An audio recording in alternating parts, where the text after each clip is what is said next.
BowFlex. In this video, we'll show you how to assemble the BowFlex Max Trainer SESEi. Before you begin the assembly, please make sure you read the assembly manual thoroughly, as it contains important safety warnings and assembly tips. Please note, some of the steps might require 2 people.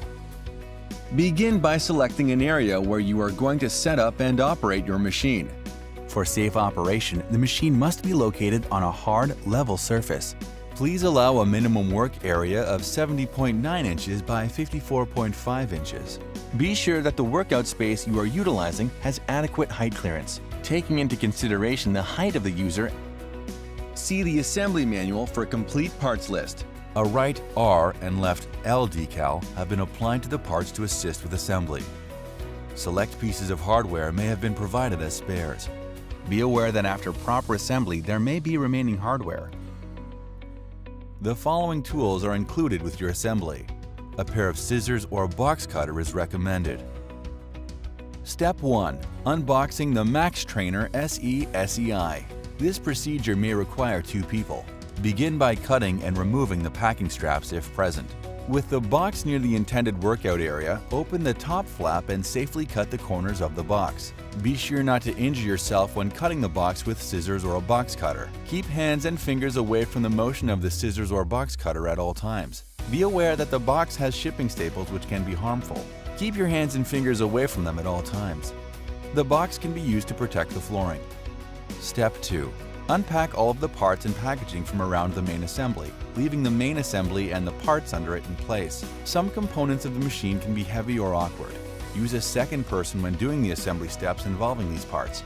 Do not do steps that involve heavy lifting or awkward movements on your own. Be sure to keep your hands and feet clear of parts during unpacking.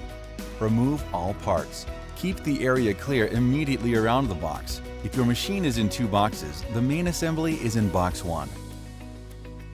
Step 3. Safely pivot the main assembly into the upright position. Some components of the machine can be heavy or awkward. Use a second person when doing the assembly steps involving these parts. Move the parts that were under the main assembly out of the assembly area. With some assistance, pivot the main assembly into the upright position and discard all shipping material. Step 4. Locate the rear shroud and remove the rear shroud from the main assembly. To remove the rear shroud, use the side openings, abruptly pull out and upward to release the rear shroud from the main assembly. Place the shroud aside for now. Step 5. Begin by attaching the rail assembly to the main assembly. Match the square plate with the square plate on the main assembly and push the rail assembly into place. Next, secure the rail assembly using the following hardware. The hardware is pre-installed and not on the hardware card. Only hand tighten the hardware until instructed to fully tighten. Partially tighten the hardware. Finally, remove the hardware from the shipping plate. Using the provided wrench, remove the hardware on both sides.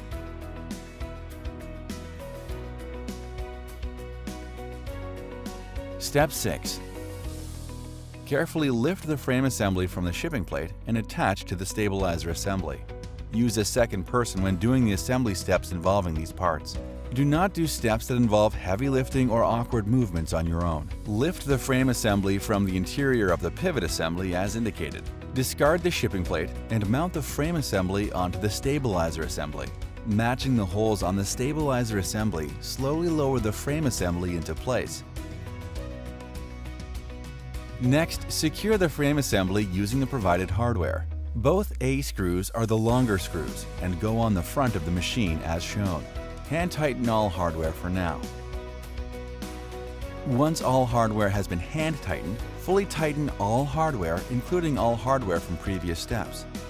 Fully tighten all hardware.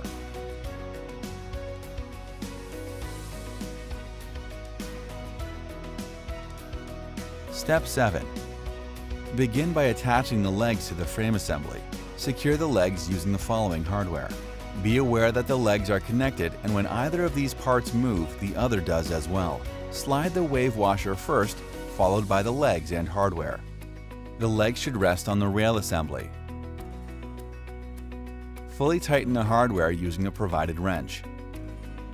Next, cover the hardware using the provided cap. Slowly snap the cap into place and replace these steps for the opposite side.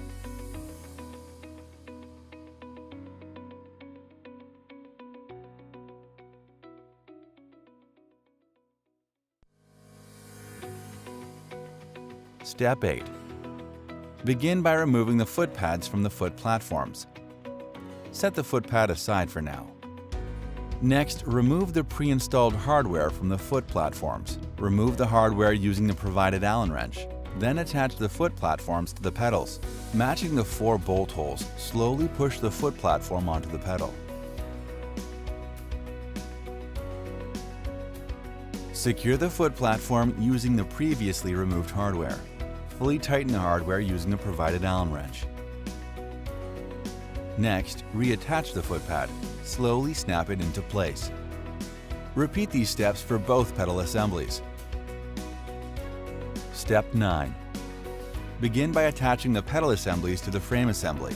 In order to avoid possible serious injury when inserting the tube ends into the leg assemblies, be careful to avoid fingers or hands being caught or pinched.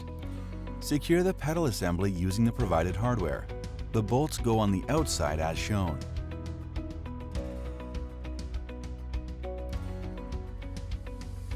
Secure the bolts using the provided nuts. Fully tighten the hardware using the provided wrench. Repeat these steps for the opposite side.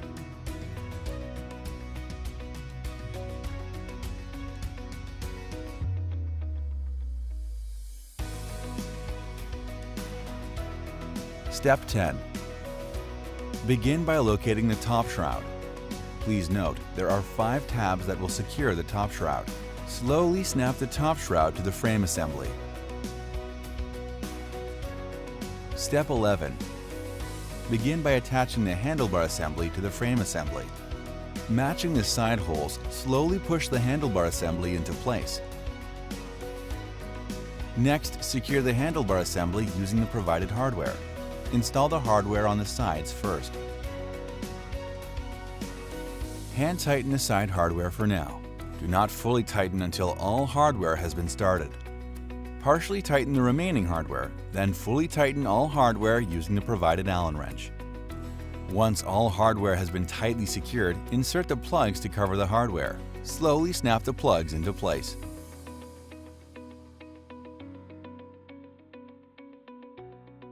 Step 12.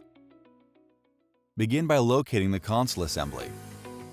First, connect the cable to the console and then attach the console to the handlebar assembly. Pull out the wire with enough slack and connect it to the back of the console. The cable should easily connect. Do not cut or pinch the console cables. Once connected, slide the console down until the tab snaps into place, securing it. Once the console is secured, use the provided cable strap to secure the cable to the handlebar assembly as shown. Step 13. Begin by attaching the media rack to the frame assembly. The hardware is pre-installed and not on the hardware card. Remove the pre-installed hardware and set it aside for now. After removing the hardware, slowly insert the media rack into the frame assembly. Next, secure the media rack using the previously removed hardware. Please note, when inserting the screws, slightly tilt the media rack toward the console to be sure that the hardware fully engages the media rack. Fully tighten all hardware using the provided Allen wrench. Step 14. Begin by attaching the rear shroud to the frame assembly. To attach the rear shroud, first place the upper part of the rear shroud onto the frame assembly, and then pivot it downward into place. There are 6 tabs that will secure it. Make sure all tabs are engaged and the shroud is fully secured. Step 15. Begin by attaching the dynamic handlebars to the frame assembly. A right R and left L decal have been applied to the parts to assist with assembly. Some components of the machine can be heavy or awkward. Use a second person when doing the assembly steps involving these parts. Do not do steps that involve heavy lifting or awkward movements on your own. Be aware that the pedals and the dynamic handlebars are connected, and when either of these parts move, the other does as well. Secure the handlebars using the provided hardware. Be sure to attach the dynamic handlebars so that they are in the range of the operation for the user. With the pedals level, the dynamic handlebars will be in matching position. Be sure that the tabs on the inside of the ring shrouds align with the hardware to fully attach them. Fully tighten all hardware using the provided Allen wrench. Repeat these steps for the opposite side and fully secure both handlebars. With both handlebars secured, attach the ring shrouds. Slowly snap and push the ring shrouds into place as shown. Step 16. Begin by locating the AC adapter. Slowly connect the AC adapter to the frame assembly. Be sure to use the appropriate AC adapter plug for your region. Before using your machine, make a final inspection. Inspect your machine to ensure that all hardware is tight and components are properly assembled. Remove any protective covers from the face of the console. Remove the plastic scratch guard strips from rails. Be sure to record the serial number in the field provided at the front of this manual. Do not use until the machine has been fully assembled and inspected for correct performance in accordance with the assembly manual. After your first few workouts, some hardware will need to be tightened again. To ensure quiet and smooth operation, make sure to tighten the indicated hardware after 3 workouts. Be sure to inspect and fully tighten all hardware monthly or after every 20 hours of use. Reference the assembly manual for workouts, troubleshooting, and other program features. Congratulations! Assembly of the BowFlex Max Trainer SE SEI is now complete. Enjoy your new BowFlex Max Trainer SE SEI. Brought to you by BowFlex.